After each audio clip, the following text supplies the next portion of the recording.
Everyone, my name is निधि वर्मा। जो chapter हम लोग आज स्टार्ट कर रहे हैं वो है एनिमल किंगडम। इसके पहले हम लोगों ने प्लांट किंगडम भी कर लिया है, बायोलॉजिकल क्लासिफिकेशन, लिविंग वर्ल्ड। मतलब इस चैप्टर के बाद ये पूरी यूनिट कंप्लीट हो जाएगी। प्लांट किंगडम 2 लेक्चर लगा है, बायोलॉजिकल क्लासिफिकेशन के 2 लेक्चर मीन 2 घंटे का है, ठीक है। 1 घंटे का 1 लेक्चर। टोटल चैप्टर आपका प्लांट किंगडम 2 घंटे में कंप्लीट हुआ है। टोटल एनसीईआरटी हम लोगों ने कवर किया है। अगर आपने नहीं देखा है तो मेरे ही चैनल पे प्लेलिस्ट मिल जाएगी, सबसे ऊपर वाली प्लेलिस्ट है, वहां पे जाके आप लोग चेक कर सकते हैं। ओवरऑल वीडियो में क्या होने वाला है, हम लोग पूरे लेक्चर में सिर्फ एनिमल किंगडम की एनसीईआरटी पढ़ेंगे। कोई एक्स्ट्रा नोट्स, कोई एक्स्ट्रा कुछ भी नहीं होगा। सिर्फ आपको मेरे साथ अपनी एनसीईआरटी लेकर के आनी है। एनसीईआरटी लेकर के आइए, अपने साथ में एक हाइलाइटर रखिए। जो भी चीज हम हाईलाइट करते रहे उसको देखते रहिए, या फिर कोई भी चीज मैं आपको बोलूँ हाँ ठीक है साइड में लिख लो, उसको साइड में लिख लो। वैसे ऐसा होगा नहीं, लेकिन ठीक है, क्योंकि हम लोग हर एक चीज को यहीं पे समझते हुए चलेंगे। जो भी चीज आपको लगता है कि साइड में लिखने वाली है, जैसे कि यहाँ पे मैंने ये आपको साइड में लिख के दिखाया हुआ है, तो आप भी ये जो स्पेस बचता है ना, ये इसीलिए है ताकि यहाँ की कोई लाइन ऐसी है जो कि थोड़ा टफ में लिखा गया, आपको नहीं समझ में आ रहा है, तो इसको यहाँ पे इजी लैंग्वेज में आप अपने लैंग्वेज में यहाँ पे नोट डाउन कर लिया करो, ठीक है। इतनी सी बात है बस। चलो स्टार्ट करते हैं। ये चैप्टर को खत्म होने में थोड़ा टाइम जाएगा, ध्यान रखिएगा। Total I think 3 to 4 lecture में हम लोग इस चैप्टर को कंप्लीट करेंगे। ट्राई रहेगा कि 3 में खत्म हो जाए, लेकिन 4 भी लग सकता है। ओके, तो देखो, जब हम लोग एनिमल किंगडम पढ़ते हैं तो हम लोग के दिमाग में क्या चीज आती है। हम लोगों ने 5 किंगडम पढ़ा। 5 किंगडम में क्या क्या था? मोनेरा था, प्रोटिस्टा था, फंजाई था, प्लांटी था, एनिमलिया था, ठीक, करेक्ट, इतनी चीजें थी। एनिमल किंगडम कैसा था? एनिमल किंगडम इकलौता ऐसा था जिसके सारे ऑर्गेनिज्म आपके कैसे थे? हेटेरोट्रॉपिक, मतलब अपना खाना खुद नहीं बना रहे हैं, प्लांट या प्लांट के प्रोडक्ट पे डिपेंड करता है। तो एनिमल किंगडम कैसा है आपका? हेटेरोट्रॉपिक है। प्रोकैरियोटिक है या यूकैरियोटिक है? प्रोकैरियोटिक इकलौता था, कौन सा था? वो आपका था मोनेरा। तो एनिमल किंगडम कैसा है? 2 इंपॉर्टेंट बातें, क्या? Eukaryotic, heterotrophic. एक और बात आप याद रखिएगा कि मल्टी सेलुलर होता है। कैसा होता है? मल्टी सेलुलर, ठीक है। 3 चीजें। एनिमल किंगडम कैसा? एनिमल्स कैसे होते हैं? मल्टी सेलुलर होते हैं, यस। यूकैरियोटिक होते हैं, यस। और साथ ही साथ हेटेरोट्रॉपिक ऑर्गेनिज्म आते हैं आपके सारे एनिमल किंगडम के अंदर। इसके आगे यहाँ पे लिखा गया है कि व्हेन यू लुक अराउंड, जब आप अपने आसपास देखते हो, you will observe different animals with different structure and forms. आप अपने आसपास अलग अलग तरीके के एनिमल्स को देखते हो जिसके फॉर्म्स और स्ट्रक्चर्स अलग अलग हैं। ऐसा तो नहीं है ना कि आप अपने आसपास जितने भी जानवर को देख रहे हो सारे एक जैसे हैं। सबका स्ट्रक्चर अलग है, सबकी बनावट अलग है, सबका फॉर्म अलग है, हर एनिमल अलग अलग है, इंसान अलग है, ठीक है। डॉग्स अलग हैं, कैट अलग है, लायन अलग है। इसके अलावा रेप्टाइल्स को देख लो, एम्फीबियंस को देख लो, एनिलीड्स को देख लो, जितने भी आप एनिमल पढ़ते हो अलग अलग कैटेगरी में, सबका स्ट्रक्चर और फॉर्म्स अलग अलग है। तो टोटल इसमें यहाँ पे लिखा गया है as over 1 million species of animals have been described till now. 1 million से भी ज्यादा स्पीशीज अभी तक एनिमल्स की डिस्क्राइब की जा चुकी है। अब जब इतने ज्यादा स्पीशीज हैं एनिमल्स की, अगर 1 मिलियन स्पीशीज है तो इसको एक साथ पढ़ना बहुत ज्यादा टफ रहेगा। तो इसको इजी बनाने के लिए क्या किया गया? क्लासिफाई किया गया, सारे एनिमल्स को क्लासिफाई किया गया। अब क्लासिफाई किया गया तो कुछ तो बेसिक होगा, कुछ तो बेसिस होगा ना, उसी के बेसिस पे तो क्लासिफाई किया गया। तो यहाँ पे यही लिखा गया है कि 1 मिलियन से ज्यादा डिस्क्राइब्ड एनिमल की स्पीशीज अभी तक डिस्क्राइब की गई है। यहाँ पे लिखा गया कि the need for classification becomes all the more important. Classification की जरूरत इसलिए पड़ी। The classification also help in assign a systematic position to newly described species. Classification help करता है जो भी नई स्पीशीज डिस्क्राइब्ड होंगी उसको सिस्टमैटिक पोजीशन असाइन करने में। सिंपल सी बात, इतने में यही लिखा गया कि हम लोग अपने आसपास बहुत ही अलग अलग तरीके के एनिमल्स को देखते हैं जिनका स्ट्रक्चर, उनका फॉर्म्स अलग अलग होता है। अभी तक 1 मिलियन से ज्यादा एनिमल्स को डिस्क्राइब किया जा चुका है। अब जब 1 मिलियन से ज्यादा स्पीशीज है एनिमल्स की, तो ऑब्वियस है उसको पढ़ना इजी नहीं है। और अगर पढ़ने को आसान बनाना है कि आप सारे स्पीशीज को पढ़ सको, तो उसके लिए प्रॉपर क्लासिफिकेशन की जरूरत पड़ेगी, करेक्ट। अब बात आएगी कि बेसिस ऑफ क्लासिफिकेशन। क्लासिफिकेशन की तो बात कर दी गई कि चलो ठीक है क्लासिफाई करने की जरूरत है, तो उस क्लासिफिकेशन का बेसिस क्या चाहिए। तो अब हम लोग बेसिस देखेंगे कि in spite of difference in structure and form, माना कि स्ट्रक्चर एंड फॉर्म्स अलग अलग एनिमल्स के अलग अलग होते हैं, but there are fundamental features common to various individual in relation to the arrangement of cells. देखो, वैसे तो स्ट्रक्चर एंड फॉर्म्स अलग अलग होते हैं, लेकिन कुछ फंडामेंटल फीचर्स होते हैं जो कि कॉमन होते हैं, जैसे कि बॉडी का सेल्स का अरेंजमेंट कैसा है, बॉडी की सिमेट्री कैसी है, सिलोम कैसा है, सिलोमेट है एनिमल में सिलोम प्रेजेंट है नहीं प्रेजेंट है, स्यूडोसिलोमेट है कैसे है, patterns of digestive, circulatory and reproductive system, क्या पैटर्न है, डाइजेस्टिव सिस्टम का क्या पैटर्न है, डाइजेस्टिव सिस्टम कंप्लीट टाइप का है या इनकम्प्लीट टाइप का है। कंप्लीट टाइप का मतलब कि 2 ओपनिंग है, एक माउथ एक एनस, और अगर इनकम्प्लीट टाइप का डाइजेशन आ जाएगा तो समझ लीजिए कि सिंगल ओपनिंग है, वही माउथ और एनस की तरह एक्ट कर रहा है। सर्कुलेटरी सिस्टम ओपन है या क्लोज है, ओपन है तो मतलब वहां पे कोई वेसल्स नहीं प्रेजेंट होगी, बट अगर क्लोज है तो प्रॉपर वेसल्स प्रेजेंट होती हैं, ठीक है, प्रॉपर नेटवर्क होता है। रिप्रोडक्टिव सिस्टम में ओवी पैरस है या वीवी पैरस है, बच्चे को जन्म दे रहा है या एग दे रहा है, तो ये सारी चीजें आपको समझ में आनी चाहिए कि कुछ वैसे तो डिफरेंस था बट कुछ फंडामेंटल फीचर्स भी थे, ठीक है। इसमें एक में एग बनता है, एक में यंग वन को जन्म देती है, तो कुछ तो आपके डिफरेंसेस थे, बट डिफरेंसेस होने के साथ साथ कुछ फंडामेंटल फीचर्स भी थे जो कि कॉमन थे, इसको याद रखिएगा। अब इसके बाद आता है level of organisation.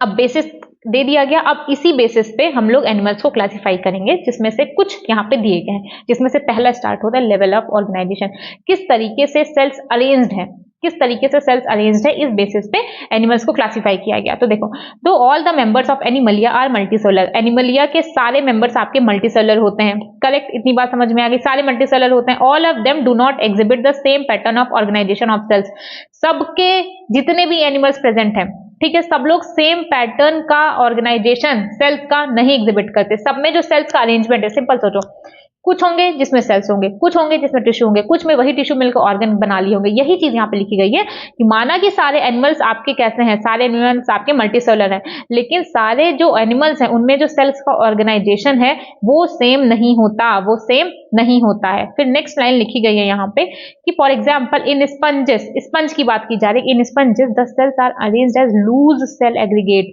They exhibit cellular level of organization. देखो, स्पंजेस में क्या होता है, इस तरीके से सेल्स अरेंज्ड होती हैं, ठीक है, लूजली सेल्स अरेंज्ड हैं, तो इसको बोला जाता है सेलुलर लेवल ऑफ ऑर्गेनाइजेशन। और सेलुलर लेवल ऑर्गेनाइजेशन कहाँ देखने को मिला आपको, स्पंज में देखने को मिल गया।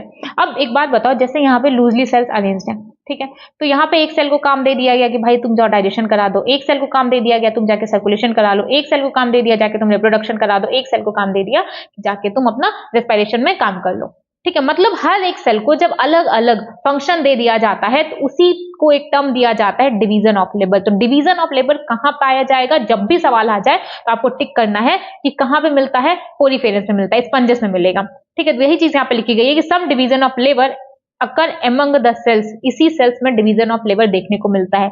जहां पे पोरीफेरा में हम लोगों ने क्या क्या देखा, स्पंजेस में क्या क्या देखा, स्पंजेस आपके पोरीफेरा के अंदर आते हैं। स्पंजेस में क्या क्या है, जो सेल्स है वो लूजली है, लूजली एग्रीगेट है। कैसा ऑर्गेनाइजेशन हुआ, सेलुलर लेवल का ऑर्गेनाइजेशन हुआ। क्या देखने को मिला, डिवीजन ऑफ लेबर देखने को मिला, हर एक सेल्स को अलग अलग काम दिया गया है। नेक्स्ट लाइन यहाँ पे आती है कि अगर सीलन ट्रेट्स की बात किया जाए, in coelenterates the arrangement of cell is more complex. Coelenterates में जो सेल्स का अरेंजमेंट है वो थोड़ा ज्यादा कॉम्प्लेक्स हो गया। मतलब पहले तो सेल्स थी, पहले सेल ही थी, सेलुलर ऑर्गेनाइजेशन बनाया, अब वो सेल्स जिनके फंक्शंस सेम है वो आपस में मिलकर टिश्यू बना ले रहे हैं, ठीक है। क्या बोला, पहले सेल्स था, अब जिन भी सेल्स के फंक्शंस सेम होंगे वो सारे आपस में मिलकर के टिश्यू बना लेंगे। तो सीलन ट्रेट्स में सेल का अरेंजमेंट कॉम्प्लेक्स है। यहाँ पे वो सेल्स जो कि सेम फंक्शन परफॉर्म करती हैं वो टिश्यू के फॉर्म में अरेंज हो जाती हैं और इसको बोला जाता है टिश्यू लेवल ऑफ ऑर्गेनाइजेशन। इसको क्या बोला जा रहा है, टिश्यू लेवल ऑर्गेनाइजेशन बोला जा रहा है। अब इसके बाद क्या होता है, a still higher level of organisation. जब हम लोग और ऊपर हायर ऑर्गेनाइजेशन में जाते हैं, मतलब ऑर्गन लेवल ऑफ ऑर्गेनाइजेशन, इसमें क्या होता है कि टिश्यू मिलकर के ऑर्गन्स बना दे रहे हैं। पहले सेल था, सेल मिलकर टिश्यू बनाया, टिश्यू मिलकर अब ऑर्गन बना ले रहा है। ऐसा कहाँ होता है, ऐसा होगा आपका प्लैटीहेल्मिन्थीज में या फिर इसके हायर फाइला में, ठीक है, प्लैटीहेल्मिन्थीज में होगा और आपका एस्केल्मिन्थीज में होता है। अब नेक्स्ट इसके बाद आता है आपका, देखो ऑर्गन लेवल ऑर्गेनाइजेशन कहाँ होगा आपका, प्लैटीहेल्मिन्थीज और एस्केल्मिन्थीज। अब इसके बाद आता है आपका इसके भी ऊपर का लेवल ऑर्गेनाइजेशन। पहले आपका सेल था, सेल से ऊपर टिश्यू बना, टिश्यू से ऑर्गन बना, अब बनेगा आपका ऑर्गन सिस्टम। सारे ऑर्गन्स मिलकर के ऑर्गन सिस्टम बनाएंगे, ठीक है, जो अपना वेरियस फंक्शन परफॉर्म करेंगे। तो कहां से कहां तक, जैसे एनिलीड्स हो गया, ऑर्थोपोड हो गया, मोलस्क हो गया, एकाइनोडर्म्स हो गए, कॉर्डेट्स हो गए, इन सब में organs have associate to form functional systems. सारे ऑर्गन्स मिलकर के फंक्शनल सिस्टम परफॉर्म करते हैं और सबका अपना एक स्पेसिफिक फिजियोलॉजिकल फंक्शन होता है। इसी को organ system level of organisation बोला जाता है। सिंपल सी बात इतना समझो, सेल था, सेल मिलके टिश्यू बनाया, टिश्यू मिलके ऑर्गन बनाया, ऑर्गन मिलकर के आपका ऑर्गन सिस्टम बनाया। देखो पहले था सिर्फ सेल, सेल मिलकर के टिश्यू बनाया, ठीक है, टिश्यू मिलकर के आपका ऑर्गन बना दिया, ठीक है, और ऑर्गन मिलकर के क्या बनाया, ऑर्गन सिस्टम। जब सेल था, सेल जहां पे प्रेजेंट था, क्या बनाया, cellular level organisation, cellular level organisation बनाया। एग्जाम्पल क्या था, स्पोरीफेरा, स्पंजेस, ठीक है। टिश्यू, टिश्यू में क्या था, टिश्यू अरेंज्ड है, इसका एग्जाम्पल है सीलेंट्रेट और टिनोपोरा, सीलेंट्रेट और टिनोपोरा। ऑर्गन लेवल का ऑर्गेनाइजेशन कहाँ देखने को मिलेगा आपको? प्लेटीहेल्मिन्थीज और एस्केल्मेंथीज। और ऑर्गन सिस्टम का मिलेगा आपको एनालिड्स के बाद पूरा कॉर्डेट्स, जितना आप लोग पढ़ोगे, ठीक है। एनालिड्स के बाद का सारा आपका आता है, कहाँ पे आता है? सब आएगा आपका ऑर्गन सिस्टम में। Annelids, arthropod, mollusc, echinoderms, chordate सारे आएंगे आपके ऑर्गन सिस्टम में। अब यहाँ पे आता है कि organ system in different group of animal exhibit various pattern of complexity. अलग अलग ग्रुप्स में अलग अलग कॉम्प्लेक्सिटी आपको देखने को मिलेंगी, ठीक है। सबका अलग अलग काम होगा। फॉर एग्जाम्पल दिया गया है कि डाइजेस्टिव सिस्टम की अगर बात की जाए तो डाइजेस्टिव सिस्टम आपका कंप्लीट भी हो सकता है, इनकम्प्लीट भी हो सकता है। कंप्लीट तब होगा जब दो ओपनिंग होगी, माउथ और एनस। इनकम्प्लीट तब होगा जब सिंगल ओपनिंग होगी। और इनकम्प्लीट कहाँ होता है? इनकम्प्लीट का एग्जांपल दिया गया प्लेटीहेल्मिन्थीज। एक और एग्जांपल होता है सीलेंट्रेट्स, अभी हम लोग आगे पढ़ेंगे, बट यहाँ पे प्लेटीहेल्मिन्थीज दिया गया है और प्लस सीलेंट्रेट्स। तो यहाँ पे क्या है? यहाँ पे आपको एक सिंगल ओपनिंग मिल रही है, सिंगल ओपनिंग मिल रही है, ठीक है, to the outside of the body. मतलब एक ओपनिंग है, एक ओपनिंग है तो मतलब वही माउथ के जैसा काम करेगा, वही एनस के जैसा काम करेगा। कहाँ पे मिल रहा है? प्लेटीहेल्मिन्थीज और सीलेंट्रेट्स, ठीक है। इसके बाद आता है complete digestive system. Complete digestive system कहाँ पे मिलेगा आपको? जिसमें टू ओपनिंग होगी। कंप्लीट डाइजेस्टिव सिस्टम में टू ओपनिंग होती है, जैसे कि माउथ और एनस, ठीक है, माउथ और एनस। अब अगर सर्कुलेटरी सिस्टम की बात किया जाए तो सर्कुलेटरी सिस्टम भी आपका दो टाइप का, ओपन और क्लोज टाइप का। क्लोज टाइप तो तब होगा जब आपको प्रॉपर सीरीज होगी वेसल्स की, प्रॉपर वेसल्स की सीरीज होगी। अब प्रॉपर सीरीज है वेसल्स की, कई सारी वेसल्स हैं, तो सबका डायमीटर अलग अलग होगा। जिस हिसाब से डायमीटर होगा उस हिसाब से उसमें प्रेशर होगा। अगर आपकी वेसल है, कोई वेसल है जैसे आर्टरी, वेन, कैपिलरीज में, जो आपका नैरो वेसल होगा उसमें प्रेशर ज्यादा होगा, क्योंकि अगर नैरो है तो उसमें ज्यादा प्रेशर के साथ ब्लड जाएगा ना। तो सिंपल सी बात आप ये समझो कि ओपन टाइप, क्लोज टाइप, दो टाइप का circulatory system, open type, close type. Open type पे क्या होता है? ओपन टाइप में कोई वेसल्स प्रेजेंट नहीं होती, कोई वेसल प्रेजेंट नहीं होती। ब्लड पंप होता है हार्ट के बाहर और वहां से सारे सेल्स और टिश्यू के पास डायरेक्टली चला जाता है। कोई वेसल नहीं है, कोई आर्टरी नहीं है, कोई वेन नहीं है जो ब्लड को यहां से वहां लेकर के जा रहा है, ठीक है। ऐसा कोई काम नहीं हो रहा है। ये सब होता है आपका कहां पे? क्लोज टाइप पे। तो अभी तक हम लोगों ने क्या देखा, इतने पूरे में हम लोग एक बार रिवाइज कर लेते हैं। देखो, बिना रिवीजन किए, बिना 5-6 बार पढ़े कोई चैप्टर नहीं याद होने वाला है। इस बात को अपने दिमाग में बहुत अच्छे तरीके से सेट कर लो कि जब तक कई बार नहीं रिपीट करोगे ना, तब तक नहीं समझ में आने वाला। एक बार मेरे साथ साथ देख लो, इस पैराग्राफ में क्या लिखा गया है। इस पैराग्राफ में ये लिखा गया है कि हम लोग अपने आसपास बहुत डिफरेंट टाइप के एनिमल्स को देखते हैं, ठीक है, जिनका स्ट्रक्चर, जिनका फॉर्म, सब कुछ अलग अलग होता है, करेक्ट। अभी तक 1 मिलियन से ज्यादा एनिमल स्पीशीज डिस्क्राइब की जा चुकी हैं। अब अगर इतनी ज्यादा एनिमल की स्पीशीज डिस्क्राइब की गई हैं तो ऑब्वियस है ना कि हमें क्लासिफिकेशन की जरूरत पड़ेगी। तो क्लासिफिकेशन का जो बेसिस की बात की गई, उसमें यह लिखा गया कि माना कि स्ट्रक्चर और फॉर्म सबके अलग अलग हैं, लेकिन कुछ फंडामेंटल फीचर्स कॉमन होते हैं। जैसे कि क्या है कि सोलियम का नेचर क्या है, बॉडी की सिमेट्री कैसे है, बॉडी का ऑर्गेनाइजेशन, सेल्स का ऑर्गेनाइजेशन कैसा है, और प्लस डाइजेस्टिव सिस्टम कैसा है, सर्कुलेशन कैसा है, रिप्रोड्यूस किस तरीके से कर रहा है। तो ये सारे बेसिक थे क्लासिफाई करने के, जिसमें से कुछ नीचे दिए गए हैं। पहला आएगा आपका लेवल ऑफ ऑर्गेनाइजेशन, कि जो भी हम लोग क्लासिफाई करेंगे, जो भी एनिमल्स का पढ़ेंगे, उनका ऑर्गेनाइजेशन कैसा है, किस तरीके से वो ऑर्गेनाइज कर रही है उसमें सेल्स। तो सबसे पहले हम लोगों ने पढ़ा स्पंजेस का। पहले हम लोगों ने क्या देखा कि बेसिक सी चीज पढ़ो। बेसिक यूनिट क्या है लिविंग ऑर्गेनिज्म की? सेल। सेल मिलकर के क्या बनाया? टिश्यू। टिश्यू मिलकर क्या बनाया? ऑर्गन। और ऑर्गन मिलकर के क्या बना दिया? Organ system. सबसे बेसिक के स्टार्ट करो। सबसे पहला फाइलम। देखो, फाइलम का नाम आपको एक लाइन से रटा होना चाहिए, एकदम एकदम कोई गलती नहीं होनी चाहिए। सबसे पहले पोरीफेरा सॉरी, सबसे पहले पोरीफेरा, फिर आएगा आपका सीलेंट्रेट्स, फिर आएगा आपका टिनोपोरा, सब लाइन से याद होना चाहिए। फिर आएगा आपका प्लेटीहेल्मिन्थीज, फिर आएगा आपका एस्केल्मेंथीज, इसके बाद आएगा एनालिड्स, एनालिड्स के बाद आएगा ऑर्थोपोडा, ऑर्थोपोडा के बाद आएगा आपका मोलस्का, मोलस्का के बाद आएगा एकानोडर्मेटा, हेमिकॉर्डेटा, कॉर्डेटा, सब लाइन से याद होना चाहिए। तो ये जितने भी क्लासिफिकेशन है बेसिक ना, जितने भी बेसिक्स हैं क्लासिफिकेशन के, सब आपको इजिली याद हो जाएंगे। सबसे पहला स्पंजेस। स्पंजेस में कैसा ऑर्गेनाइजेशन? Cellular level organisation. इसमें लूजली सेल्स अरेंज्ड थी। और प्लस डिवीजन ऑफ लेबर कहां देखने को मिला? सेल्स के बीच में। कहां देखने को मिला? इसी सेलुलर लेवल ऑर्गेनाइजेशन में। हर एक सेल को अलग अलग काम असाइन कर दिया गया कि तुम जाके ये करो, तुम जाके डाइजेशन कराओ, तुम जाके सर्कुलेशन कराओ, तुम जाके रिप्रोडक्शन कराओ, ठीक है। नेक्स्ट कौन सा आया? Tissue level organisation. कुछ सेल्स जो कि सेम फंक्शंस परफॉर्म कर रही थी, वो मिलकर के टिश्यू बना दी। तो टिश्यू लेवल ऑर्गेनाइजेशन कहां मिला? दो जगह, सीलेंट्रेट और टिनोपोरा, ठीक है। अब बन गया टिश्यू। अब टिश्यू मिलकर के क्या बनाया? अब टिश्यू मिलकर के बना दिया ऑर्गन। अब ये ऑर्गन जैसा ऑर्गेनाइजेशन कहां मिलेगा? ऑर्गन लेवल ऑर्गेनाइजेशन ये मिलता है आपका प्लेटीहेल्मिन्थीज और एस्केल्मेंथीज में, ठीक है, दो में। फिर आया आपका ऑर्गन्स मिलकर के आपके बना दिए ऑर्गन सिस्टम। ऑर्गन सिस्टम आपके बाकी सब में होगा, एनालीड टू कॉर्डेट सब में आपको organ system level of organisation देखने को मिलेगा। इसके बाद इन्होंने ये बोला कि जब हम लोग देख रहे थे कि हाँ ठीक है अलग अलग ऑर्गन बन गया, ऑर्गन लेवल का सिस्टम बन गया, अब क्या हुआ कि सब में कहाँ चला गया, वेरियस पैटर्न कॉम्प्लेक्सिटी देखने को मिल रही है। ऑर्गन लेवल सिस्टम में भी अलग अलग कॉम्प्लेक्सिटी देखने को मिल रही है। जैसे डाइजेस्टिव सिस्टम की अगर बात किया जाए तो डाइजेस्टिव सिस्टम आपका कंप्लीट भी हो सकता है, इनकम्प्लीट भी हो सकता है। कंप्लीट तब होगा जब दो ओपनिंग होगी, माउथ अलग होगा, एनस अलग होगा। इनकम्प्लीट तब होगा जब सिर्फ सिंगल ओपनिंग होगी, मतलब एक ही ओपनिंग होगी, वही आपका माउथ के जैसा काम करेगा, वही आपका एनस के जैसा काम करेगा। फिर बात किया गया सर्कुलेटरी सिस्टम की। सर्कुलेटरी सिस्टम में आप ये देखो, या तो आपको ओपन टाइप का सर्कुलेशन होगा या तो क्लोज टाइप का सर्कुलेशन होगा। अगर ओपन टाइप का सर्कुलेशन है तो मतलब कोई वेसल नहीं है, कोई आर्टरी नहीं है, कोई वेन नहीं है, कोई कैपिलरी नहीं है, डायरेक्टली ब्लड हार्ट से निकलता है और सेल्स और टिश्यू के पास भेज दिया जाता है। लेकिन जब क्लोज टाइप की बात की जाएगी तो क्लोज टाइप में आपका प्रॉपर सीरीज है वेसल्स की, आपको प्रॉपर आर्टरी मिलेगी, वेन्स मिलेगी, कैपिलरीज मिलेंगी, सबका डायामीटर अलग अलग होगा। ये लाइन याद रखिएगा कि डायामीटर सबका अलग अलग है। ठीक है, इतनी सी बात हम लोगों ने पढ़ी अभी तक। ठीक है, अब नेक्स्ट बात आएगी सिमेट्री की। सिमेट्री की जब भी बात करेंगे तो बात करेंगे एनिमल्स की, ऑर्गेनिज्म की, पूरे ऑर्गेनिज्म की बात करें, पूरे एनिमल की बात की जा रही है। ठीक है, सिमेट्री की सिंपल सी एक बात समझो, जैसे मान लो ये अपना ट्राइंगल है, ठीक है, ट्राइंगल है करेक्ट। अगर इसको मान लो यहां से हमने काटा तो क्या आपको दो इक्वल हाफ दिखा? ये वाला पोर्शन क्या इक्वल है? इक्वल नहीं है ना। तो मतलब अगर इसको एक प्लेन से काटा जा रहा है और ये इक्वल पार्ट्स में डिवाइड नहीं कर रहा है तो हम लोग इसको सिमेट्री नाम देंगे या एसिमेट्री देंगे? ऑब्वियस एसिमेट्री देंगे। इसको बोला गया एसिमेट्रिकल। क्या बोला गया? एसिमेट्रिकल। मतलब प्लेन से काटा जा रहा है, दो इक्वल हाफ नहीं मिल रहा है। इतना समझ में आ गया। अब मान लो वही ट्राइंगल है, इसको किसी भी ऐसे प्लेन से काटा जा रहा है जो सेंट्रल से पास कर रहा है। जैसे मान लो ये आपका ट्राइंगल है, इसको यहां से काटा गया, दो इक्वल हाफ मिल गया।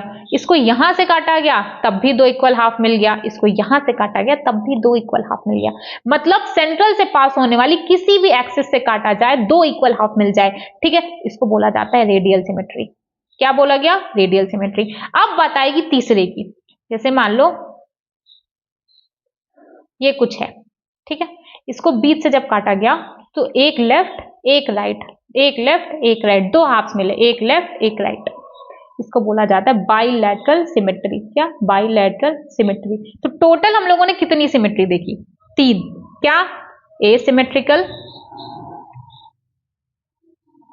कहां गया? एसिमेट्रिकल, रेडियल सिमेट्रिकल और बाइलैटरल।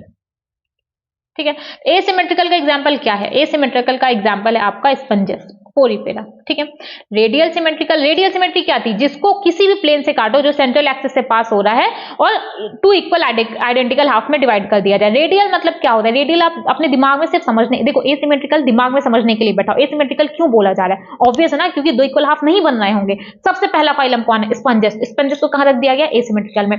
फिर आया आपका रेडियल सिमेट्रिकल। रेडियल सिमेट्रिकल मतलब किसी भी लाइन से पास करो, लाइन से काटो जो कि सेंट्रल से पास हो रहा है और दो आइडेंटिकल हाफ मिल जाए। एग्जाम्पल क्या आएगा? पोरीफेरा के बाद कौन कौन सा आता है? सीलेंट्रेट्स आता है और टीनोपोरा आता है। ये दोनों तो रहेगा, प्लस एकाइनोडर्मेटा। यहां से कई बार सवाल पूछा गया। एकाइनोडर्मेटा आपका होता है रेडियल सिमेट्री शो करता है। और एकाइनोडर्मेटा में दो स्टेज रहेगी। एकाइनोडर्मेटा में एक होता है एडल्ट, एक होता है लार्वा। एक होता है एडल्ट, एक होता है लार्वा। एडल्ट तो शो करेगा आपका रेडियल, एडल्ट शो करेगा रेडियल, बट ये जो लार्वा है ये शो करता है बाइलैटरल सिमेट्री। दो टाइप की सिमेट्री देखने को मिलेगी। एडल्ट में अलग है और रेडियल में एक मिनट, एडल्ट में अलग है आपका और लार्वा में अलग है। एडल्ट में रेडियल है और लार्वा में आपका बाइलैटरल है। फिर आता है आपका bilateral. Bilateral means what? Bilateral means यही है, देखो ये केकड़ा जैसा कुछ दिख रहा है, इसको जब बीच से काटा गया, एक लेफ्ट एक राइट पार्ट में डिवाइड हो गया। एक लेफ्ट एक राइट इक्वल पार्ट्स में डिवाइड किया, जितना पोर्शन इधर आया उतना पोर्शन इधर आया। इसको बोला गया बाइलैटरल सिमेट्री। बाई मतलब दो पार्ट में बट गया। ठीक, इधर से काटा, इधर इधर, अपन को सेंटर से काटेंगे, अपन भी एक लेफ्ट एक राइट पार्ट में बट जाएंगे। सिंपल से बनता है, आप यहां से समझ लो, फंडा है। तो बाइलैटरल सिमेट्री में कौन कौन आ जाएगा? अब आपके सारे आ जाएंगे। प्लेटीहेलमिन्थेस और एस्केलमिन्थेस को छोड़ दो। नहीं, इसको नहीं छोड़ना है। ठीक है, एसिमेट्रिकल क्या था आपका? स्पंजेस था। रेडियल सिमेट्रिकल टीनोपोरा, हाँ, इसके बाद आ जाएगा आपका एनालीड, आर्थ्रोपोड, बाकी जितने भी आपके आते हैं सारे आ जाएंगे आपके बाइलैटरल सिमेट्री में। किसमें आ जाएंगे? सारे आपके बाइलैटरल सिमेट्री में। बाइलैटरल सिमेट्री में ठीक है, सारे आ जाएंगे आपके बायलैटरल सिमेट्री में, प्लैटीहेलमिन्थेस, एस्केलमिन्थेस सब आ जाएगा आपका बायलैटरल में। हम लोगों ने क्या देखा, एसिमेट्रिकल कौन है, स्पंजेस। रेडियल सिमेट्रिकल कौन है, रेडियल सिमेट्रिकल आपके सीलेंट्रेट हैं, टिनोपोड्स है और इकानोडर्मेटा के जो एडल्ट फॉर्म है वो। फिर आया आपका बायलैटरल सिमेट्री। बायलैटरल सिमेट्री में एक राइट एक लेफ्ट बन रहा है, ठीक है, उसमें उसका एग्जाम्पल क्या है, सारे बायलैटरल में सारे आ जाएंगे, जितने बच्चे सब आ जाएंगे, प्लस इकानोडर्मेटा का लार्वा आ जाएगा, भूलिएगा मत। अब बात आएगी डिप्लोब्लास्टिक और ट्रिप्लोब्लास्टिक ऑर्गेनाइजेशन क्या होता है। देखो, कोई भी ऑर्गन होता है वो जर्म लेयर से डेवलप होता है, इतनी सी बात समझ में आती है। जर्म लेयर होती है, वहीं से आपका ऑर्गन डेवलप होता है। जर्म लेयर 3 टाइप की, इक्टोडर्म, मेसोडर्म, इंडोडर्म। बाहर वाली इक्टोडर्म, अंदर वाली मेसोडर्म, एकदम अंदर वाली इंडोडर्म। इतनी सी बात समझ लो, बाहर वाली इक्टोडर्म, अंदर वाली इंडोडर्म, बीच वाली मेसोडर्म। मेसोडर्म मतलब मिडिल में रह रही है, ठीक है, इतना समझ में आ गया। Animals in which the cells are arranged, अच्छा इसको पढ़ दिया जाए क्या, चलो पढ़ लेते हैं, वैसे ऐसा कुछ इसमें एक्स्ट्रा लिखा नहीं है। Animals can be categorized on the basis of their symmetry. Sponges are mostly asymmetrical. मतलब any plane that passes through the center does not divide them into 2 equal half. याद रखिएगा कि नहीं डिवाइड कर रहा है 2 इक्वल हाफ्स में, तो मतलब आ जाएगा asymmetrical एनिमल हो जाएगा। asymmetrical किस में होगा, स्पंजेस में होगा। When any plane passing through the central axis, जब कोई भी ऐसा प्लेन जो कि सेंट्रल एक्सिस से पास करने पे बॉडी को 2 आइडेंटिकल हाफ्स में डिवाइड कर दे रहा है, तो उसको बोला जाता है रेडियल सिमेट्री। एग्जांपल है सीलेंट्रेट, टिनोपोड, इकाइनोडर्म्स के एडल्ट्स। कौन है, एडल्ट्स, एडल्ट्स। नेक्स्ट लाइन लिखी गई है, एनिमल्स लाइक एनिलीड, ऑर्थोपोड एटसेट्रा, सारे प्लैटीहेलमिन्थेस, एस्केलमिन्थेस, एनिलीडा, ऑर्थोपोड, आप जितना भी पढ़ते हो वो सारे, the body can be divided into 2 identical halves, एक लेफ्ट एक राइट, एक लेफ्ट एक राइट, बन गया आपका बायलैटरल सिमेट्री। इतनी सी बात थी। अब आएगा आपका बॉडी ऑर्गेनाइजेशन, डिप्लोब्लास्टिक या ट्रिप्लोब्लास्टिक। देखो, animals in which the cells are arranged in 2 embryonic layers, जब सेल्स 2 एम्ब्रियोनिक लेयर्स में अरेंज्ड होंगी, मतलब सिर्फ 2 लेयर हो, बाहर होगी आपकी इक्टोडर्म, ठीक है, अंदर हो आपकी इंडोडर्म, सिर्फ 2 लेयर दिख रही है, और इसके बीच में आपकी प्रेजेंट हो क्या, मीजोग्लिया। क्या प्रेजेंट हो, मीजोग्लिया। याद रखना मीजोडर्म नहीं बोला जा रहा है, मीजोग्लिया बोला जा रहा है, ये उतना मजा नहीं देता ना, हाईलाइट नहीं करता है। देखो, बाहर प्रेजेंट हो इक्टोडर्म, अंदर प्रेजेंट हो इंडोडर्म, बीच में प्रेजेंट हो मीजोग्लिया। मीजोडर्म नहीं, मीजोग्लिया। जब सेल्स एम्ब्रियोनिक लेयर्स में इस तरीके से अरेंज्ड हो कि बाहर इक्टोडर्म हो, अंदर इंडोडर्म हो, ठीक है, बोला जाता है डिप्लोब्लास्टिक। और जो डिप्लोब्लास्टिक एनिमल्स होते हैं उनके बीच में प्रेजेंट होता है आपका मीजोग्लिया। देखो, ये जो पर्पल कलर का दिख रहा है ये है आपका इक्टोडर्म, करेक्ट। देखो, ये है डिप्लोब्लास्टिक, ये है डिप्लोब्लास्टिक, करेक्ट। देखो, पर्पल वाला है इक्टोडर्म, अंदर ब्लैक वाला है इंडोडर्म। ये जो रेड वाला है ना, ये जो गोल गोल बन के उसके अंदर बिंदी बिंदी बिंदी बिंदी, ये है आपका मीजोडर्म। क्या आपको यहाँ पे बिंदी बिंदी बिंदी बिंदी दिख रही है, नहीं दिख रही है ना, ये है आपका मीजोग्लिया। मीजोग्लिया सिर्फ इक्टोडर्म और एंडोडर्म के बीच में प्रेजेंट होता है, डिफरेंशिएटेड नहीं होता है। बट जो मीजोडर्म है ये एक जर्म लेयर होती है, मीजोग्लिया कोई जर्म लेयर नहीं है, बट मीजोडर्म आपकी जर्म लेयर होती है, ठीक है, इक्टोडर्म इंडोडर्म के बीच में प्रेजेंट होता है। तो वो एनिमल्स जिसमें सेल्स अरेंज्ड हैं एम्ब्रियोनिक लेयर में एक एक्सटर्नल इक्टोडर्म और इंडोडर्म के फॉर्म में, तो उसको डिप्लोब्लास्टिक एनिमल्स बोला जाता है। एग्जांपल है सीलेंट्रेट, और एक अनडिफरेंशिएटेड लेयर मीजोग्लिया उन दोनों के बीच में प्रेजेंट होती है। ये देखो, मीजोग्लिया प्रेजेंट है ना, यहाँ पे प्रेजेंट है ना, अनडिफरेंशिएटेड है, करेक्ट। अब ऐसे एनिमल्स जिनके बीच में, जो कि डेवलपिंग एम्ब्रियो है, जिनके बीच में third germinal layer mesoderm present है बिटवीन इक्टोडर्म एंड इंडोडर्म, उसको डिप्लोब्लास्टिक एनिमल बोला जाता है, प्लैटीहेलमिन्थेस टू कॉर्डेट्स, ठीक है, प्लैटीहेलमिन्थेस टू कॉर्डेट्स। इतना समझ में आ गया कि देखो, अगर इक्टोडर्म इंडोडर्म, बाहर वाली इक्टोडर्म, अंदर वाली इंडोडर्म, अगर इसके बीच में कुछ नहीं प्रेजेंट है, मीजोग्लिया प्रेजेंट है, इसको बोला जाएगा डिप्लोब्लास्टिक। एग्जाम्पल है सीलेंट्रेट। बट अगर बाहर इक्टोडर्म है, अंदर इंडोडर्म है, बीच में आपके प्रेजेंट है मीजोडर्म, इसको बोला जाता है ट्रिप्लोब्लास्टिक। एग्जाम्पल है प्लैटीहेलमिन्थेस से कॉर्डेट्स तक जितने एनिमल्स पढ़ते हैं वो सारे आपके आ जाते हैं ट्रिप्लोब्लास्टिक में, ठीक है। अब आएगा आपका सिलो, ठीक है। सिलो मीन्स क्या होता है, सिलो मीन्स कुछ नहीं होता, सिलो मीन्स होता है body cavity. Body cavity, presence और absence of body cavity between body wall and gut wall. Body wall बाहर वाली, गट वॉल सेंटर वाली। तो बॉडी वॉल और गट वॉल के बीच में, body wall and gut wall के बीच में जो स्पेस प्रेजेंट होता है उसको बोला जाता है बॉडी कैविटी, ठीक है। अगर अब सिंपल से लैंग्वेज सुनो, बॉडी कैविटी प्रेजेंट है तो मतलब सिलोमेट, बॉडी कैविटी अब्सेंट है तो एसिलोमेट। कोई भी चीज हम लोगों ने, हम बचपन से क्या दिखा है कि अगर कोई चीज नहीं प्रेजेंट है तो आगे ए लगा दो, अन लगा दो, ए लगा दो, अन लगा दो, यही तो समझा है ना। तो अगर बॉडी कैविटी प्रेजेंट है सिलोमेट, नहीं प्रेजेंट है एसिलोमेट। बट कई जगह बॉडी कैविटी के बीच में, बॉडी कैविटी में मैंने आपको नॉर्मल लैंग्वेज में समझाया है, ठीक है, इसको सच्चाई मत मान लेना, सच्चाई कुछ और है। बात यहाँ पे है, बात की जाएगी मेसोडर्म की, बस मैंने आपको समझाने के लिए बता दिया है। देखो यहाँ पे नेक्स्ट लाइन में अब लिखा गया है सीलोम में कि क्या होता है, प्रेजेंस और absence of cavity between the body wall and the body gut wall, ठीक है, गट वॉल और बॉडी वॉल के बीच में अगर कैविटी प्रेजेंस है या अब्सेंस है, ठीक है, यही हम लोग यहाँ पे पढ़ेंगे और ये एक बेसिक इंपॉर्टेंट चीज है क्लासिफिकेशन का। बॉडी कैविटी जो लाइंड होती है मेसोडर्म, देखो ये है बाहर आपका इक्टोडर्म, बाहर क्या है आपका इक्टोडर्म, ठीक है, बाहर है इक्टोडर्म। ये जो अंदर का ब्लैक वाला पोर्शन है ये है आपका इंडोडर्म, क्या है आपका इंडोडर्म, ठीक है। ये जो रेड कलर वाला है ये है आपका मेसोडर्म, ठीक है। देखो इसमें क्या दिखा आपको, इक्टोडर्म बाहर है, इंडोडर्म अंदर है, इक्टोडर्म बाहर, उसके बाद है मेसोडर्म, उसके एकदम अंदर है इंडोडर्म, ठीक है, यही तो देखा। सेंटर पकड़ो, मेसोडर्म है, मेसोडर्म के अंदर कुछ खाली स्पेस है, इतना दिया गया है ना। तो जब आपको ऐसा दिखे कि कोई कैविटी है जो कि लाइंड है मेसोडर्म से, इसको बोला जाता है सीलोमेट, मतलब कैविटी के किनारे किनारे मेसोडर्म की लाइनिंग है तो उसको बोला जाता है सीलोम, ठीक है। मतलब अब ऐसे एनिमल सीलोमेट है उनके अंदर, ठीक है, जिनमें सीलोम रहेगा उसको सीलोमेट्स बोला जाता है, सिंपल सी फंडा। अब देखो यहाँ पे क्या दिख रहा है, यहाँ पे मेसोडर्म में दिख रहा है, नहीं, मेसोडर्म में दिख तो रहा है लेकिन बिखरा हुआ है, पाउचेस के फॉर्म में फैला हुआ है, कहाँ पे, कैविटी के अंदर। जब भी आपको ऐसा दिखे, देखो ये तो आपका सीलोमेट था, इसमें इसको प्रॉपर सीलोमेट नहीं बोला जा सकता क्योंकि यहाँ पे मेसोडर्म लाइन नहीं कर रहा है, पाउचेस के फॉर्म में फैला हुआ है पूरे सीलोम में, पूरी कैविटी में आपका फैला हुआ है। अब इसको स्यूडोसीलोमेट बोलते हैं, स्यूडो मतलब झूठा, कई बार बोला जा सकता है, जो दिखावा कर रहा है। तो और यहाँ पे बॉडी कैविटी नहीं दिख रही है, मेसोडर्म के तुरंत बाद इंडोडर्म में दे दिया गया, कोई बॉडी कैविटी नहीं है, तो ये होगा आपका एसीलोमेट। 3 सीलोमेट, स्यूडोसीलोमेट, एसीलोमेट। सीलोमेट कब होगा, जब मेसोडर्म कैविटी को लाइन कर रहा होगा, और स्यूडोसीलोमेट कब होगा, जब मेसोडर्म आपके स्कैटर्ड होंगे, पाउचेस उनके स्कैटर्ड होंगे, बिखरे हुए होंगे, इसको बोला जाता है सीलोमेट। और एसीलोमेट तब होगा जब कैविटी ही अब्सेंट है, अब्सेंट है, लाइन कौन कर रहा है, लाइन कर रहा है मेसोडर्म, ठीक है।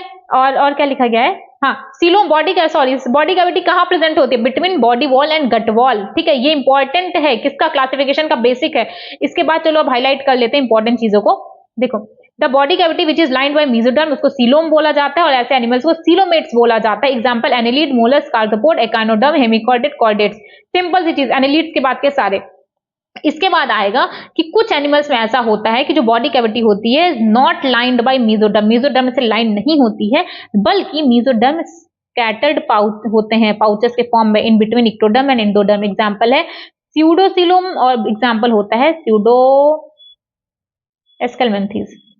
स्यूडोसीलोम बोलते हैं एनिमल्स को, बोलते हैं स्यूडोसीलोमेट्स, और एग्जांपल है एस्केलमेंथीज। कुछ एनिमल्स ऐसे होते हैं जिसके अंदर कैविटी ही एब्सेंट होती है, उसको बोला जाता है एसीलोमेट। एग्जांपल है प्लैटीहेलमिंथीज। याद कैसे करना है, देखो जैसे मैंने याद किया था, देखो सब सीलोमेट्स को छोड़ दो, पकड़ो, किसको पकड़ना है, पकड़ो एसीलोमेट्स को और स्यूडोसीलोमेट्स को, दो को पकड़ लो, और इधर पकड़ो प्लैटीहेलमिंथीज को और एस्केलमेंथीज को, ठीक है। P क्रॉस, जो एसीलोमेट होगा, अरे देखो एसीलोमेट प्लैटीहेलमिंथीज, स्यूडोसीलोमेट एस्केलमेंथीज, क्रॉस कर लो, ए वाले को पी वाले के साथ रख दो, पी वाले को ए के साथ रख दो, समझ में आ गया। जो एसीलोमेट होगा वो एस्केलमेंथीज होते हैं, स्यूडोसीलोमेट्स आपके प्लैटीहेलमिंथीज होंगे, प्लैटीहेलमिंथीज एस्केलमेंथीज के बाद आपके जितने बचते हैं एनालिड्स टू कॉर्डेट्स, वो सारे होते हैं सीलोमेट्स। सबके अंदर आपको कैविटी देखने को मिलती है, जो कि कैविटी लाइंड होती है मेसोडर्म से। एक बार बताओ, इतनी देर में हम लोगों ने कौन कौन सी गाथा पढ़ी है, एक बार मेरे साथ रिवाइज करोगे क्या? चलो देखो, रिवीजन बहुत ज्यादा इंपॉर्टेंट है। देखो ऑर्गेनाइजेशन कई टाइप से हो रहा था, कुछ एनिमल्स में आपको सेलुलर लेवल दिखा, कुछ में टिश्यू लेवल दिखा, कुछ में ऑर्गन लेवल, और कुछ में ऑर्गन सिस्टम लेवल का दिखा। तो जो सबसे पहला आया वो था cellular level organisation. Cellular level organisation कहाँ देखने को मिला, स्पंजेस में, और क्या था, डिवीजन ऑफ लेवल सेल का भी आपको स्पंजेस में ही देखने को मिला। नेक्स्ट आया आपका tissue level organisation. Tissue level कहाँ देखने को मिला, सील एंड प्लेट, टीनोपोड्स। फिर आया आपका organ level organization, platyhelminthes, aschelminthes. Organ system level of organization बाकी सब में एनालिड्स, ऑर्थ्रोपोड, एकाइनोडर्म्स और मोलस्का, कॉर्डेटा, सब में आपको ऑर्गन सिस्टम लेवल ऑर्गेनाइजेशन देखने को मिला।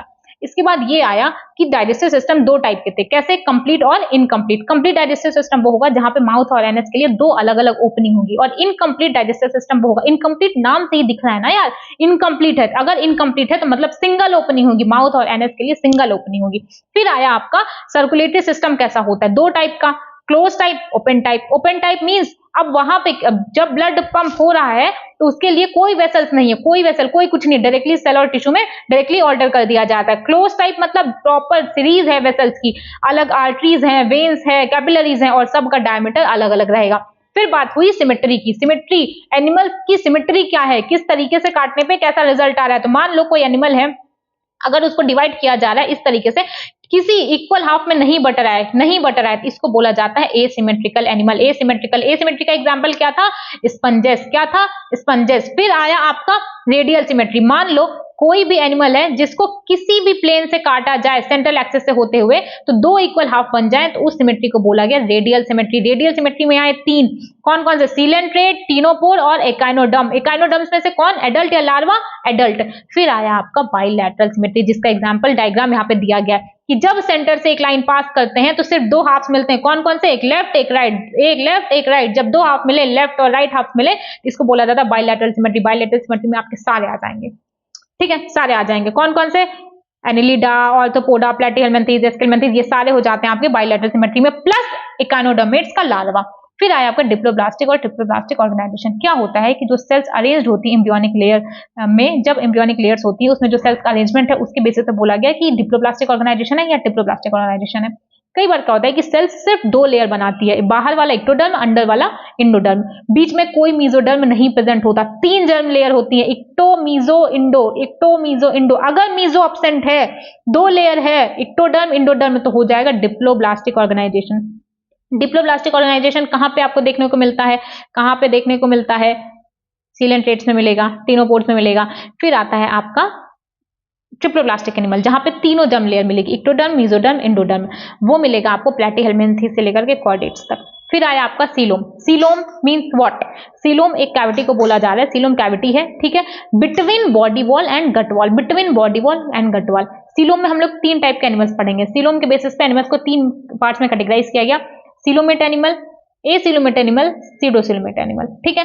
तो सबसे पहले सीलोमेट एनिमल, जहां पे तीन जर्म लेयर थी, कौन कौन सी, इक्टोडर्म, मेसोडर्म, इंडोडर्म। जब आप देखोगे कि जो सीलोम है, जो बॉडी कैविटी है, वो मेसोडर्म से लाइंड है, तो इसको बोला जाता है सीलोमेट, ठीक है। ये सीलोमेटिक एनिमल है जिसमें सीलोम कवर्ड है, लाइंड है मेसोडर्म से। ऐसा कौन होगा, एनिलीड से लेके कॉर्डेट तक सारे एनिमल्स आपके सीलोमेट्स होते हैं।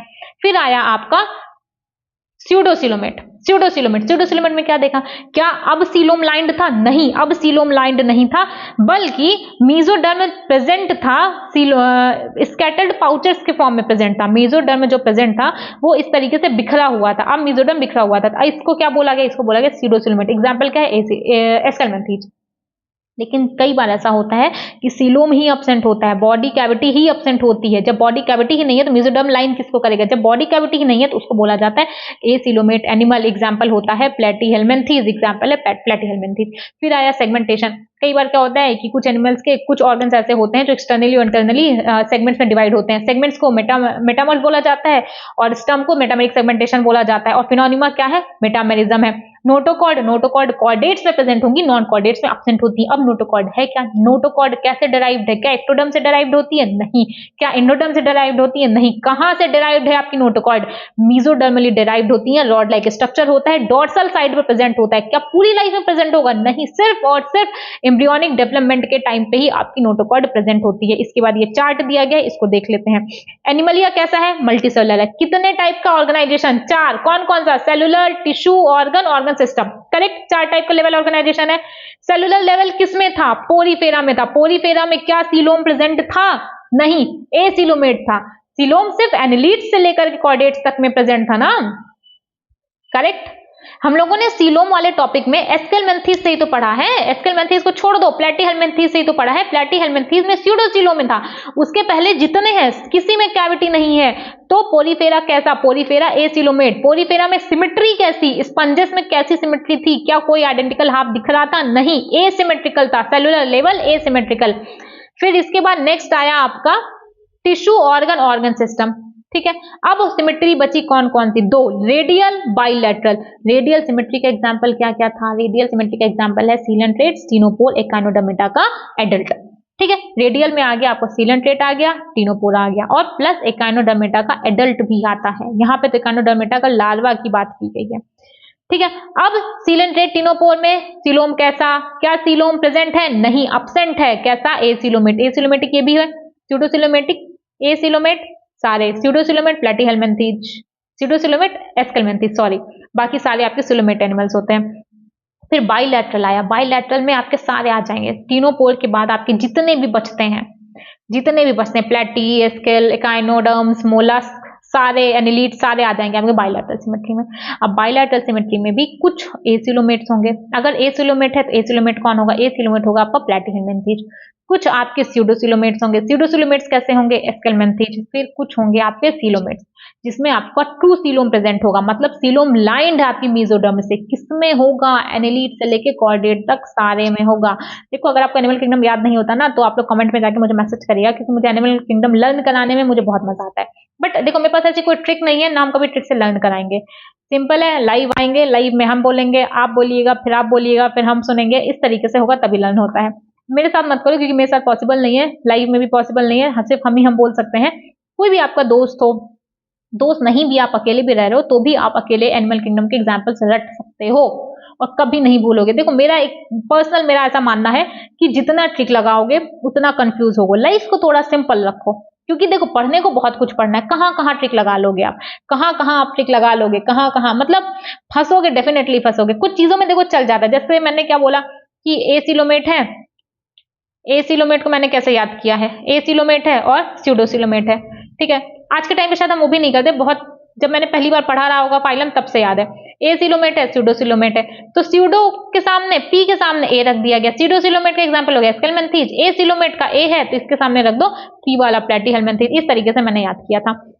अब देखो, अब एक एक करके हम लोग फाइलम को पढ़ेंगे। सिर्फ 2 फाइलम आज करेंगे, पोरीफेरा, सीलेंट्रेट्स, टीनोपोर, 3 फाइलम करेंगे एक्चुअली। देखो, जो पहला फाइलम हम लोग स्टार्ट कर रहे हैं, देखो अभी तक जो खेल था वो खेल था, इसको याद रखो। बाकी इसके बाद का जो भी गेम आएगा वो बहुत इजी है।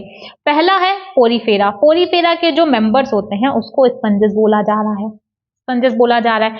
कैसे होते हैं स्पंजेस? जनरली मेराइन होते हैं, लेकिन कुछ फ्रेश वाटर होते हैं। जैसे एग्जांपल दिया गया स्पॉन्जिला। स्पॉन्जिला कैसा होता है? फ्रेश वाटर स्पंज होते हैं। तो क्या पढ़ा हम लोगों ने पोरीफेरा के बारे में? पोरीफेरा में आता है आपके, पोरीफेरा में आपके स्पंजेस आते हैं जो कि जनरली मेराइन होते हैं। फ्रेश वाटर का है आपका स्पॉन्जिला। फिर नेक्स्ट लाइन यहाँ पे लिखी गई है कि स्पंजेस कैसा होता है? एसिमेट्रिकल होता है। कैसा है? प्रिमिटिव मल्टी सेलुलर एनिमल है। कैसा ऑर्गेनाइजेशन है? सेलुलर लेवल ऑर्गेनाइजेशन है। भैया ये सब हम लोग पढ़ के आ चुके हैं।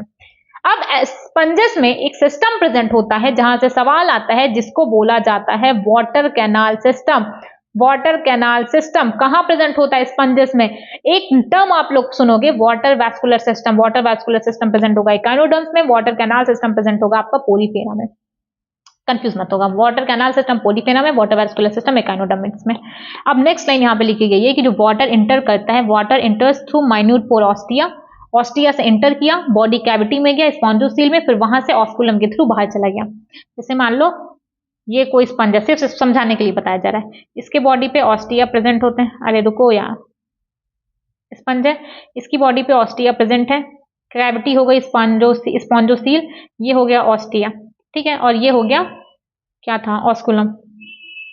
तो पानी यहाँ ऑस्टिया से अंदर जाता है कैविटी में, स्पॉन्जोसील में, स्पॉन्जोसील से होता हुआ बाहर ऑस्कुलम से बाहर चला जाता है। सिंपल सी चीज है, ऑस्टिया से आया, स्पॉन्जोसील में गया, स्पॉन्जोसील से ऑस्कुलम से होता हुआ, स्पॉन्जोसील से होता हुआ ऑस्कुलम से बाहर चला जाता है। यही चीज यहाँ पे लिखी गई है, जो कि पता नहीं आपको समझ में आती है कि नहीं आती।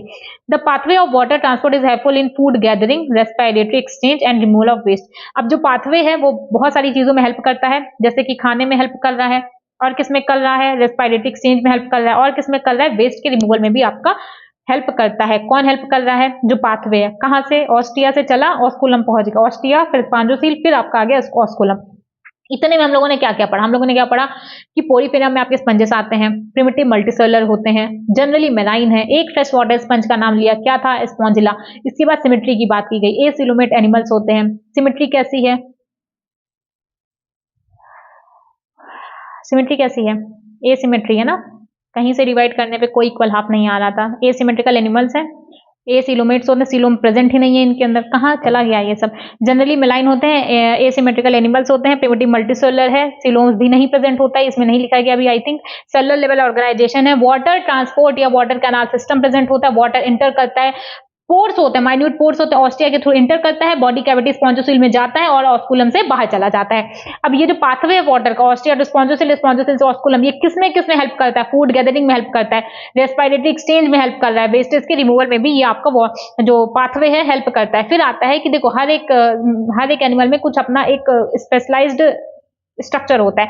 जैसे इसके अंदर आपका जो स्पेशलाइज्ड स्ट्रक्चर है उसको कॉनोसाइट बोला जाता है। कॉनोसाइट या कॉलर सेल, कॉनोसाइट या कॉलर सेल स्पॉन्जोसील कैविटी को लाइन करती है, मतलब स्पॉन्जोसील कैविटी के बाहर एक लाइन होती है, वहां पे कौन प्रेजेंट होता है? कॉनोसाइट सेल्स प्रेजेंट होती हैं। डाइजेशन कैसा है? डाइजेशन इंट्रासेलुलर, याद रखिएगा डाइजेशन है intracellular. Body supported by skeleton made up of spicules और स्पॉन्जिन फाइबर, बॉडी जो होती है वो सपोर्ट होती है। अब जैसे खुद को तो इसको प्रोटेक्ट करना है ना, किसी से तो प्रोटेक्ट करेगा, तो इसलिए बॉडी में बाहर स्पिक्यूल्स या स्पॉन्जिन फाइबर्स प्रेजेंट होते हैं, उसी का स्केलेटन प्रेजेंट होता है। तो इतनी सी लाइन में क्या क्या लिखा गया है कि देखो पोरीफेरा में स्पंजेस आते हैं, कैसे हैं? जनरली मेराइन है। जो जो आपको याद करना, देखो मेरे साथ याद करते चलोगे ना तभी बात बनेगी। स्पंजेस किसमें आए? पोरीफेरा में। कैसे हैं? Generally marine. Fresh water sponge का नाम क्या है? स्पॉन्जिला। कैसे होते हैं? एसिमेट्रिकल होते हैं। कैसे हैं? Primitive multicellular. ऑर्गेनाइजेशन कैसा? सेलुलर लेवल ऑर्गेनाइजेशन है। वाटर कैनाल सिस्टम प्रेजेंट होता है, वाटर वेस्कुलर सिस्टम प्रेजेंट है एकाइनोडर्मेट्स में।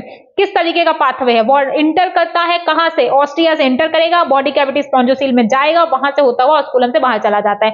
ये पाथवे किसमें किसमें हेल्प करता है? फूड गैदरिंग में हेल्प करता है, रेस्पिरेटरी एक्सचेंज में करता है, और वाटर जो वेस्ट है उसके रिमूवल में भी हेल्प करता है। कॉनोसाइट या कॉलर सेल्स लाइन करती है स्पॉन्जोसील को। डाइजेशन इंट्रासेलुलर होता है। जो बॉडी है वो खुद को प्रोटेक्ट करने के लिए स्केलेटल बनाती है, किसका? स्पिक्यूल से स्पॉन्जिन फाइबर का स्केलेटल बना दिया। सेक्सेस कैसे हैं? हर्माफ्रोडाइट है, बाइसेक्सुअल है ना, सेक्सेस नॉट सेपरेट, हर्माफ्रोडाइट होता है, ठीक है। एग्स और sperm produce by the same individual. Sponges asexually reproduce करते हैं फ्रेगमेंटेशन से, और सेक्सुअली तो जैसे सब करते हैं वैसे वो भी करते हैं। सेक्सुअली गैमीट का फॉर्मेशन हो जाता है, फर्टिलाइजेशन हो जाएगा। फर्टिलाइजेशन इंटरनल होता है और डेवलपमेंट होगा इंडायरेक्ट। इंडायरेक्ट डेवलपमेंट का मतलब ये होता है कि लार्वल स्टेज भी बन रही है।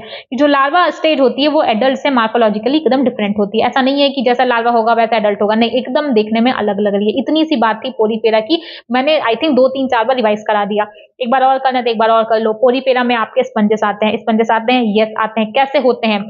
जनरली आपके होते हैं marine, fresh water sponge, Spongilla, primitive multicellular है। और क्या है? सेलुलर लेवल ऑर्गेनाइजेशन है। और कैसा है? बॉडी होती है एसिमेट्री, एसिमेट्रिकल एनिमल्स होते हैं। क्या प्रेजेंट होता है? वाटर ट्रांसपोर्ट के लिए कैनाल सिस्टम प्रेजेंट होता है, वाटर कैनाल सिस्टम प्रेजेंट होता है। प्लस कहां से एंटर करता है वाटर? ऑस्ट्रिया के थ्रू एंटर किया, कैविटी में गया, कैविटी का नाम स्पॉन्जोसील, स्पॉन्जोसील से होता हुआ ऑस्कुलम से बाहर निकल जाता है।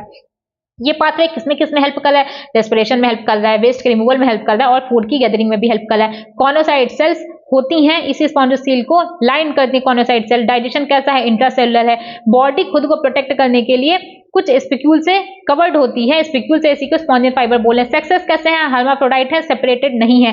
फर्टिलाइजेशन कहाँ गया? फर्टिलाइजेशन इंटरनल होता है, डेवलपमेंट इनडायरेक्ट है। और जो लार्वा बनेगा वो अपने जो भी पेरेंट है, एडल्ट है, उससे मॉर्फोलॉजिकली डिफरेंट बनता है।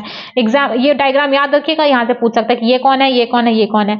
ये है साइकॉन, इसको बोला जाता है स्काइफा। ये है यूस्पोंजिया और ये है Spongilla. Spongilla fresh water sponge है, साइकॉन को स्काइफा बोलते हैं, यूस्पोंजिया बाथ स्पंज है, ठीक है। ये तीनों एग्जाम्पल याद रखिएगा और एक कॉमन नेम भी याद रखिएगा, सवाल यहीं से आएगा। अब आता है आपका phylum Coelenterata. Phylum Coelenterata, Coelenterata means Cnidaria, ठीक है। कैसा है? एक्वाटिक है, मोस्टली मरीन है। सेशाइल मतलब मूवेबल नहीं, मूव नहीं करता। मूव सेशाइल भी हो सकता है, फ्री स्विमिंग भी हो सकता है। ये लो बहुत ज्यादा वेरिएशन, कुछ कहेंगे मुझे मूव नहीं करना, कुछ कहेंगे मुझे मूव करना है। एक्वाटिक है, मोस्टली मराइन है, सेशाइल है, फ्री स्विमिंग भी होता है। रेडियल सिमेट्री प्रेजेंट होती है। रेडियल सिमेट्री कहाँ कहाँ? फटाफट से बोल दो। देखो ऐसे आपको लिंक करना पड़ेगा तब जाके एनिमल किंगडम में बात बनती है, सिंपल सी बात है। रेडियल सिमेट्री कहाँ कहाँ? ए सिमेट्री कहाँ? स्पंजेस में। रेडियल सिमेट्री कहाँ कहाँ? सिलेंट्रेट, टिनोपोर, एकाइनोडर्म्स, एकाइनोडर्म्स के लार्वा में। तो कैसा है? एक्वाटिक है, मोस्टली मरीन है, सेसाइल है, फ्री स्विमिंग है, रेडियल सिमेट्रिकल एनिमल बोला जाता है। The name Cnidaria is derived from the cnidoblast और नीडोसाइट। जो इसकी स्पेशल सेल्स हैं उसको नीडोब्लास्ट या नीडोसाइट सेल्स बोला जाता है। और इसी नीडोसाइट में स्टिंगिंग कैप्सूल्स या निमेटोसिस्ट प्रेजेंट होते हैं। और ये नीडोसाइट नीडोब्लास्ट कहाँ प्रेजेंट है? टेंटिकल्स, बॉडी या टेंटिकल्स के ऊपर प्रेजेंट है। क्या समझे? देखो जो नेम डिराइव्ड हुआ वो कहाँ से हुआ, नीडोब्लास्ट या नीडोसाइट से। अब ये नीडोब्लास्ट और नीडोसाइट में क्या प्रेजेंट होता है, इसी नीडोब्लास्ट और नीडोसाइट में आपके स्टिंगिंग कैप्सूल्स प्रेजेंट होते हैं। और ये जो नीडोब्लास्ट और नीडोसाइट्स हैं ये कहाँ प्रेजेंट है, ये टेंटिकल्स या बॉडी के ऊपर प्रेजेंट है। फिर आया cnidoblast used for anchorage defence and for the capture of prey. Anchorage मतलब अटैचमेंट, ठीक है, अटैचमेंट में हेल्प करता है, डिफेंस में करता है और प्रे को कैप्चर करने में हेल्प करता है। जो निडेरियंस होते हैं उसमें टिश्यू लेवल का ऑर्गेनाइजेशन होता है, क्यों, क्योंकि सेलर लेवल का ऑर्गेनाइजेशन तो ऑलरेडी हो चुका है पोलीफेरा में। कैसे हैं, डिप्लोब्लास्टिक है। डिप्लोब्लास्टिक मीन्स व्हाट, मतलब मेसोडर्म में नहीं प्रेजेंट है। सिमेट्री रेडियल है, एनिमल डिप्लोब्लास्टिक है, मेसोडर्म अब्सेंट है। फिर आता है they have a central gastrovascular cavity with single opening mouth, mouth on hypostome, ठीक है, सिंगल ओपनिंग प्रेजेंट है, याद रखिएगा। डाइजेशन कैसा, एक्स्ट्रा इंट्रा दोनों, वहां पे डाइजेशन कैसा था, पोरीफेरा में इंट्रासेलुलर था। कुछ निडेरियंस ऐसे होते हैं, some of the cnidarians example corals, कुछ निडेरियंस ऐसे होते हैं जिनका स्कल्टल कैल्शियम कार्बोनेट का बना होता है, सब में नहीं होता, कुछ ही निडेरियंस में ऐसा होता है। Cnidarians exhibit two basic body forms called polyp and medusa. जो निडेरियंस होते हैं वो दो बेसिक बॉडी फॉर्म्स बनाते हैं, पॉलिप एंड मेड्यूसा। जो पॉलिप होता है वो सेसाइल होता है, मतलब मूवेबल नहीं होता। जो मेड्यूसा होता है वो अम्ब्रेला शेप होगा और वो मूवेबल होता है, फ्री स्विमिंग होता है। एक्चुअली ये बहुत घिचपिच है, तभी मैंने समझा कि मुझे दिख क्यों नहीं रहा है। अब दिखेगा, देखो नाम नीडोब्लास्ट नीडोसाइट्स की वजह से पड़ा। ये कहाँ प्रेजेंट है, टेंटिकल्स ऑफ द बॉडी पे प्रेजेंट है। नीडोब्लास्ट किस काम में यूज होता है, इनकरेज डिफेंस या कैप्चर ऑफ प्रे। निडेरियंस में जो ऑर्गेनाइजेशन होता है टिश्यू लेवल का ऑर्गेनाइजेशन होता है, डिप्लोब्लास्टिक एनिमल है और साथ ही साथ रेडियल सिमेट्री भी होती है। रेडियल तो हो गया यहाँ पे। नेक्स्ट लाइन लिखिए कि एक सेंट्रल गैस्ट्रोवैस्कुलर कैविटी होती है with a single opening mouth होता है हाइपोस्टोम पे। डाइजेशन कैसा है, डाइजेशन होता है एक्स्ट्रा इंट्रा दोनों है। कुछ निडेरियंस ऐसे होते हैं जिनमें स्केलेटन बना होता है कैल्शियम कार्बोनेट का, कोरल्स कोरल्स कोरल्स। निडेरिया दो बेसिक फॉर्म्स यूज करती है, दो बेसिक फॉर्म बनाती है, एक होगा पॉलिप एक होगा मेड्यूसा। जो पहला है जो पॉलिप है वो सेसाइल होगा, सिलेंड्रिकल फॉर्म में होगा। एग्जांपल हाइड्रा एंड एडेम्सिया, ये देखो एडेम्सिया एंड प्लस हाइड्रा दोनों पॉलिप फॉर्म शो करते हैं। Polyp form means what, sessile होगा, सिलेंड्रिकल है, सेसाइल सिलेंड्रिकल, रुका हुआ है, सिलेंड्रिकल मूव नहीं करता, सेसाइल मींस मूवेबल नहीं है। जो मेड्यूसा फॉर्म होती है, मेड्यूसा अम्ब्रेला शेप होती है, फ्री स्विमिंग होगी like Aralia and jellyfish. Polyp कैसा, देखो ये है आपका मेड्यूसा, ये है आपका पॉलिप।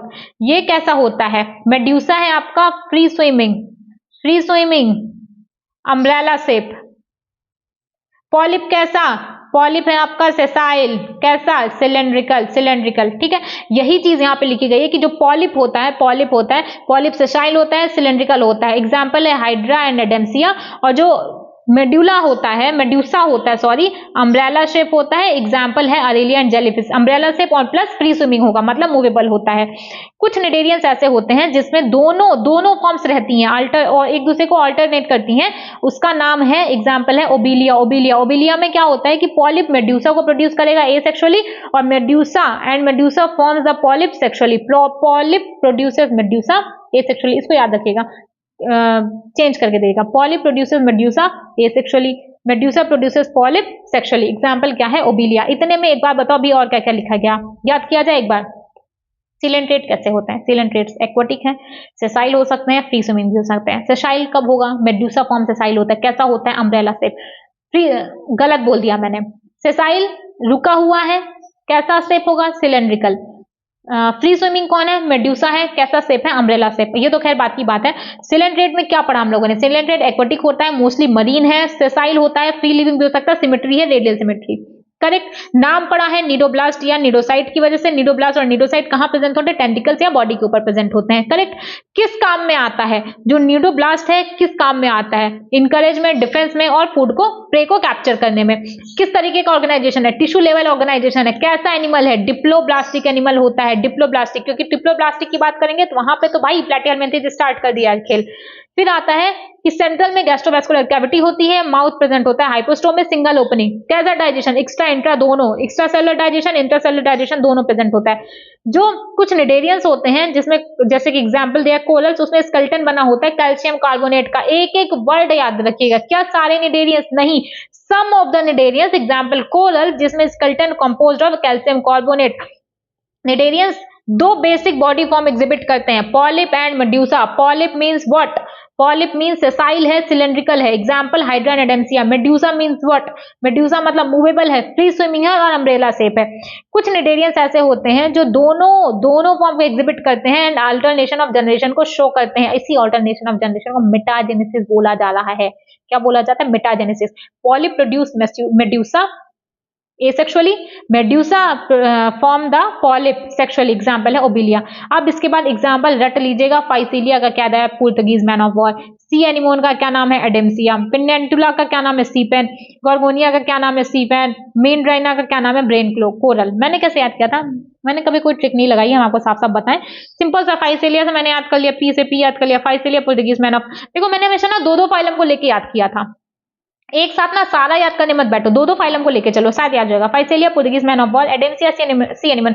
कोई प्रोनाउंसिएशन पे ध्यान मत दो, जो लैंग्वेज आपको समझ में आ रही है ना वही पढ़ लो, क्योंकि कोई रिटन टेस्ट नहीं है वहां पे। आपको ऑप्शनल, आपका ऑप्शन दे करके आपको एमआर भरना है वहां पे।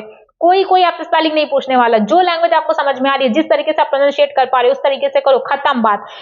Physalia Portuguese man of war, एडेम्सिया sea anemone, pennatula sea pen. देखो PEN। गार्गोनिया सी पेन, ठीक है। Meandrina brain coral sorry. इसके बाद आता है आपका टीनोपोर। टीनोपोर सिलेंड्रेस में अप्रोक्सीमेट सिमिलरिटीज है, जैसे कि किसमें? वो मोस्टली मेराइन थे, ये एक्सक्लूसिवली मेराइन। ये लाइन बहुत ज्यादा इंपॉर्टेंट है, एक्सक्लूसिवली मेराइन होते हैं। कौन आता है? कॉमनली इसको वॉलनट या कॉम्ब जेलीज भी बोला जाता है। कैसा ऑर्गेनाइजेशन? Tissue level organization. कैसी symmetry? Radial symmetry. Radial symmetry कहाँ? सिलेंड्रेट, टीनोपोर, एकाइनोडर्म्स का एडल्ट। कैसा organization? Diploblastic organization. Mesoderm absent है। Tissue level organization. बहुत बेसिक चीजें थी, इतनी सी मैंने आपको बता दी। बॉडी पे 8 एक्सटर्नल लो सिलिएटेड कॉम्ब प्लेट्स प्रेजेंट होती हैं, जो कि लोकोमोशन में हेल्प कराती है, ठीक है। ये जो दिख रहा है ना 1 2, अच्छा दिख ही नहीं रहा होगा, 1 2 3 4 5 6 7 8, ये लोकोमोशन में हेल्प कराती है। किसके? टीनोपोरेंस के, ठीक है। अब नेक्स्ट लाइन लिखी गई है, क्या लिखी गई है? Which help in locomotion. Digestion extra cellular intracellular दोनों होता है। पोरीफेरा में इंट्रा था, सीलेंट्रेट टीनोपोर दोनों में एक्स्ट्रा इंट्रा दोनों होगा। बायोल्यूमिनिसेंस होता है कहाँ पे? टीनोपोरेंस में देखने को मिलता है। बायोल्यूमिनिसेंस मतलब क्या होता है कि लाइट इमिट करते हैं, लाइट निकालते हैं। सेक्सेस सेपरेट नहीं है। रिप्रोडक्शन सिर्फ सेक्सुअल रिप्रोडक्शन होगा। फर्टिलाइजेशन एक्सटर्नल होता है और डेवलपमेंट इनडायरेक्ट। एग्जाम्पल क्या है? Pleurobrachia and Ctenoplana.